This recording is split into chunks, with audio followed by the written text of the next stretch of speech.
To celebrate Black History Month or Negro History Week, which was introduced by historian Carter G. Woodson, you will find out 10 Black history facts that are least known in today's video. So, sit back, relax, hold tight, something unique is coming your way.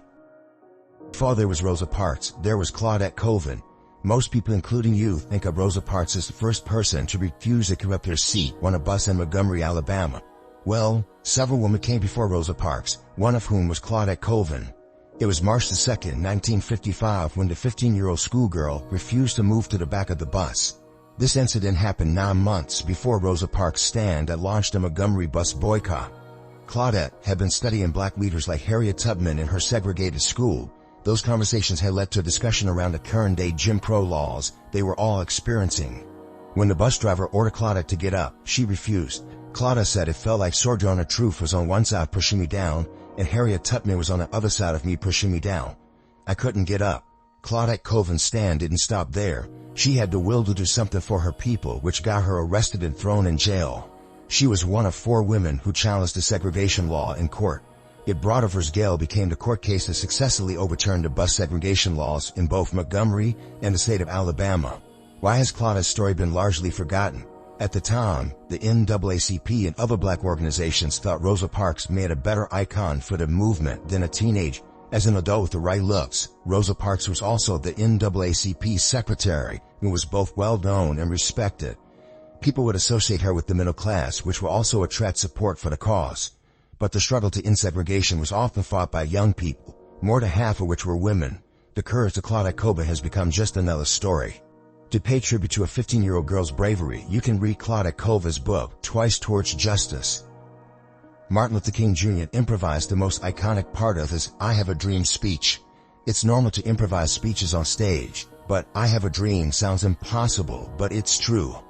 On Wednesday, August 28, 1963, 250,000 Americans united at the Lincoln Memorial for the March's final speech in Washington.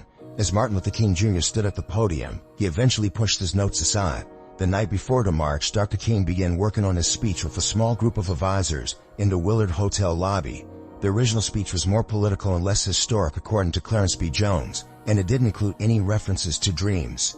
After delivering the now famous line, "No, we are not satisfied, and we will not be satisfied until justice rolls down like waters and righteousness like a mighty tree," Dr. King transformed his speech into a sermon.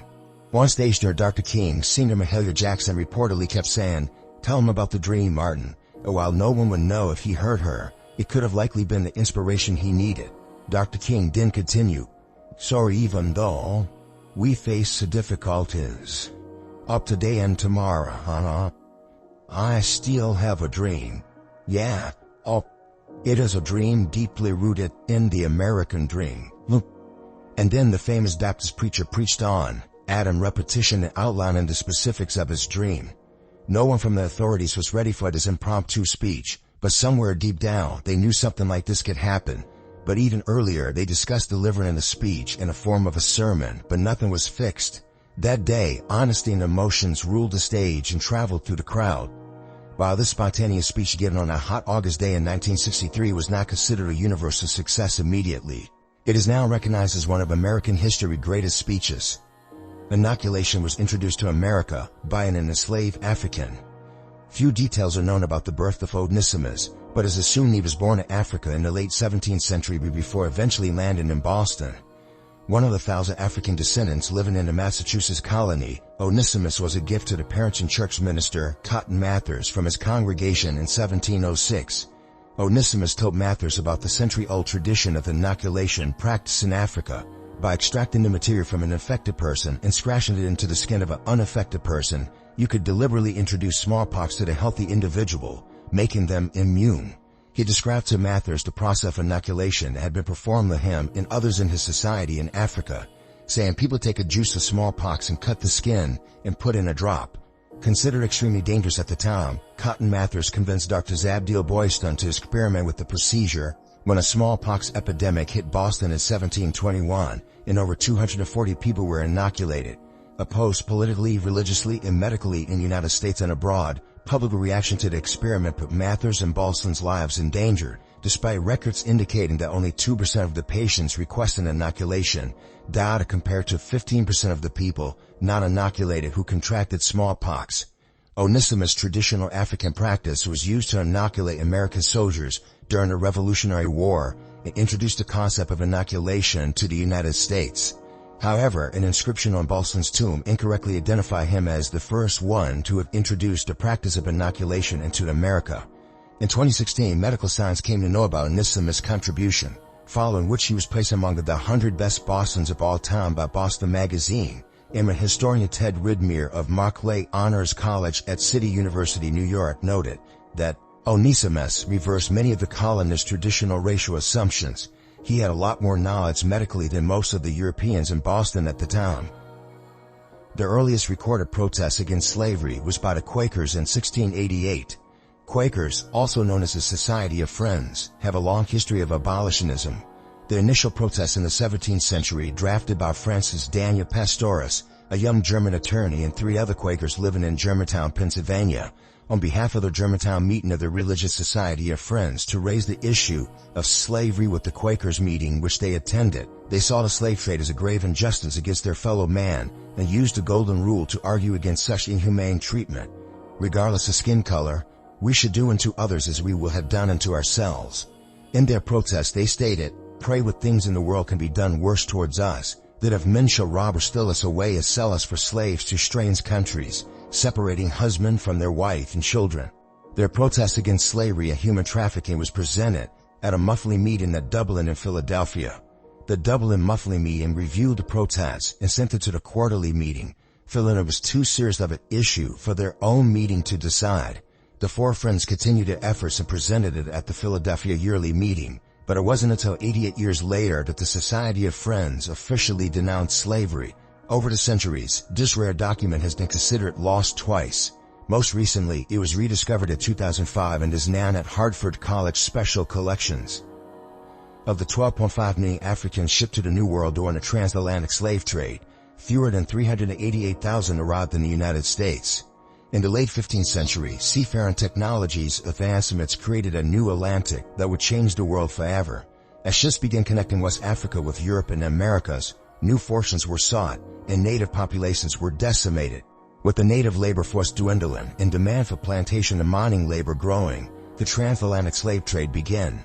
Sea Route gave the green light to the transatlantic slave trade that was underway from 1500 to 1866, shipping more than 12 million enslaved Africans across the world. Of those Africans, only 10.7 million survived the dreaded Middle Passage. Over 400 years, most enslaved Africans, 4.9 million of them, found their way to Brazil, where they suffered incredibly high mortality rates due to terrible working conditions. You will be amazed to know that Brazil was the last country to ban slavery in 1888. By the time the United States became involved in the slave trade, it had been underway for 200 years. The majority, but not all, of its 388 enslaved Africans arrived between 1700 and 1866, representing the much smaller percentage than most Americans realize. The diverse history of historically black colleges and universities. When it comes to the pursuit of civil rights, Jewish and African American communities have a tumultuous shared history.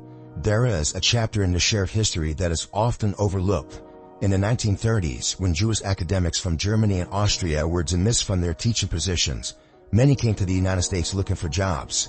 Due to the Depression, xenophobia, and a rising anti-Semitism, many found it challenging to find work. But more than 50 found positions at HBCUs in the segregated South. Originally established to educate freed enslaved Africans to read and write, the first of the HBCUs was Cheyney University in Pennsylvania, established in 1837. By the time the Jewish professors arrived, the number of HBCUs have grown to 78. Because both Jews and African Americans were persecuted, Jewish professors in the black colleges found the environment comfortable and accepting, often creating special programs to provide opportunities to engage blacks and whites in meaningful conversation, often for the first time. In the years that followed, the interests of Jewish and African American communities increasingly diverged, but this once shared experience of discrimination and interracial cooperation remains a vital part of the civil rights movement. 1 in 4 cowboys was black, despite the stories told in popular books and movies. Are you surprised? The biggest shock for you is, it is believed that the real Long Ranger was inspired by the African-American man named Bass Reeves. Reeves had been born into slavery, but escaped west during the Civil War, where he lived in what was known as Indian Territory. He eventually became a deputy U.S. Marshal, was a master of disguise, an expert marksman, had a Native American companion, and rode a silver horse. Sounds similar to a Tarantino movie? No. If you think he had a unique fate, I'm afraid you are wrong. In the 19th century, the Wild Wild West drew enslaved Africans with the hope of freedom and wages. When the Civil War ended, freedmen came west, hoping for a better life where the demand for skilled labor was high. These African Americans made up at least a quarter of the legendary cowboys. They lived dangerous lives facing weather, rattlesnakes, and outlaws while they slept under the stars driving cattle herds to the market. While there was little formal segregation in the frontier towns and a great deal of personal freedom, black cowboys were often expected to do more of the work and the roughest jobs than their white counterparts. Loyalty did develop between the cowboys on a drive, but the black cowboys were typically responsible for breaking the horse and being the first ones to cross flooded streams during cattle drives. In fact, it is believed that the term cowboy originated as a derogatory term used to describe black cowhands. Esther Jones was the real Betty Boop. Most of you might be thinking, who's Betty Boop? Why Esther Jones? Let me tell you, these baby characters were similar. The difference was Betty Boop was a cartoon character, thought to be inspired by someone else. Sometimes later, people came to know about Esther Jones and realized she strengthened the roots. The iconic cartoon character Betty Boop was inspired by a black jazz singer in Harlem. Introduced by cartoonist Mac Fleischer in 1930, the jazz-aged Flappers character was the first and most famous sex symbol in animation. Betty Boop is known for her revealing dress, curvy figure, and signature vocals. While there has been controversy over the years, the inspiration has been traced back to Esther Jones, known as Baby Esther, and performed regularly in the Cotton Club during the 1920s. Baby Esther's trademark vocal style of using bops and other childlike scant sounds attracted the attention of Helen Kane during the performance in the late 1920s. After seeing Baby Esther, Helen Kane adopted her style and began using bops in her songs as well. Finding fame early on, Helen Kane often included this baby style into her music. When Betty Boop was introduced, Kane promptly sued Fleischer and Paramount Public Corporation, stating that they were using her image and style. However, video evidence came to light of Baby Esther performing in a nightclub, and a court's rule against Helen Kane, stating that she didn't have exclusive rights to the bopping style or image, and that that style of fact predated her. Baby Esther's baby style did little to bring her mainstream fame, as she died in relatively obscurity, but a piece of her lives on in the iconic character Betty Boop. The first licensed African-American female pilot was named Bessie Coleman. Born in Atlanta, Texas in 1892, Bessie Coleman grew up in a world of harsh poverty, discrimination, and segregation. She moved to Chicago at 23 to seek her fortune but found little opportunity there as well. Wild tales of flying exploits from returning World War I soldiers first inspired her to explore aviation, but she faced the double stigma in that being both African American and a woman. Coleman set her sights on France to reach her dreams and begin studying French. In 1920, Coleman crossed the ocean with all of her savings and the financial support of Robert Abbott, one of the first African-American millionaires. Over the next several months, she learned to fly, and in June of 1921, the Federation of Aeronautique Internationale awarded her international pilot's license. For African-American women to see the dream of being independent meant a lot then. When feminism was a naive kid, Coleman was flying in the sky. Coleman's return to the United States was widely celebrated. Reporters turned out in droves to greet her. Coleman performed at numerous air shows over the next 5 years, performing thrilling stunts, encouraging other African Americans to pursue flying, and refusing to perform where blacks were not admitted. Only 2 years into her flight career, Coleman survived her first significant airplane accident. In February of 1923, her airplane engine suddenly stopped working, and she crashed. She was severely hurt in the accident and suffered a broken leg, a few cracked ribs, and a cut on her face. Thankfully, Coleman was able to heal from her injuries fully. This accident didn't stop her from flying. She went back to perform a dangerous air tricks in 1925. On April 30th, 1926, Bessie Coleman took a test flight with a mechanic named William Willis. Willis was piloting the plane as Coleman sat in the passenger seat. At about 3,000 feet in the air, a loose wrench got stuck in the aircraft's engine. Willis was no longer able to control the steering wheel, and the plane flipped over. Unfortunately, Coleman was not wearing a seatbelt. Airplanes at the time did not have a rule for any protection. Coleman immediately fell out of the open plane and died. On her tragic death, the famous writer and equal rights advocate Ida B. Wells presided over her funeral. An editorial in the Dallas Express stated, "There's reason to believe that the general public did not completely sense the size of her contributions to the achievements of the race as such." Interracial marriage in the United States is banned in 1664 and not overturned until 1967. During the 17th and early 18th century, the growing number of interracial marriages, also known as miscegenation between blacks and whites, led to this new law's passage. The first anti-miscegenation law enacted was in the colony of Maryland in 1664.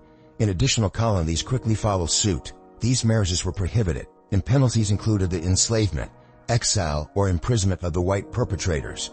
These laws grew and evolved over the years, and attempts were even made to modify the Constitution to ban interracial marriage in all states. It would take 300 years for this law to be overturned.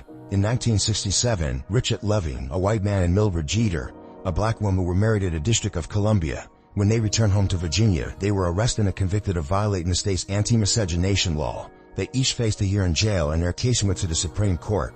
The Supreme Court found in favor of the Lovings in a famous trial, Loving v. Virginia. They ruled that prohibiting interracial marriage on state and local levels was unconstitutional. This meant that marriages between the races were legal in the country for the first time since 1664. In 2000, Alabama became the last state to officially legalize interracial marriage by removing an unenforceable ban that was still contained in their state constitution. There are many such cases of rebel lovers who never bowed down in front of laws.